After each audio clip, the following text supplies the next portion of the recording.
अस्सलामुअलैकुम दोस्तों, आप देख रहे हैं टेक्नोलॉजी की बातें। तो दोस्तों, बात कुछ ऐसी है कि अक्सर मेरे फ्रेंड्स ये कंप्लेन करते हैं कि जब भी हम मोबाइल पर ऑनलाइन गेम जैसे पबजी या फ्री फायर खेल रहे होते हैं तो उस दौरान वाईफाई बहुत इशू करता है।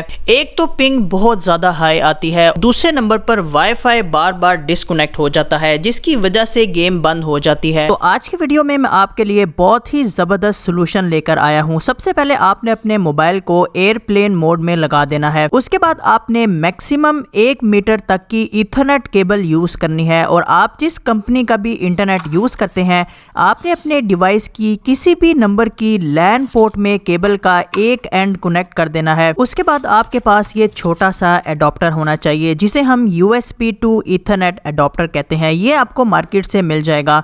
आपने केबल का दूसरा एंड इसमें प्लग कर देना है। फिर आपने OTG केबल यूज करते हुए इस एडाप्टर को मोबाइल के साथ अटैच कर देना है। ये सारे स्टेप्स करने के बाद आपका मोबाइल इंटरनेट से केबल के साथ कनेक्ट हो जाएगा और जो प्रॉब्लम्स आपको वाईफाई की वजह से आ रहे होंगे वो सब खत्म हो जाएंगे। एक तो मोबाइल पर अपलोडिंग और डाउनलोडिंग बेहतर हो जाएगी और गेम्स और स्मूथ हो जाएंगी। लेकिन इस तरीके को अपनाने से पहले आपने ये बात कंफर्म कर लेनी है कि आपके मोबाइल पर ईथरनेट काम करता हो। तो दोस्तों, आज की वीडियो में इतना ही। मिलते हैं आपसे अगली वीडियो में, तब तक के लिए अल्लाह हाफिज।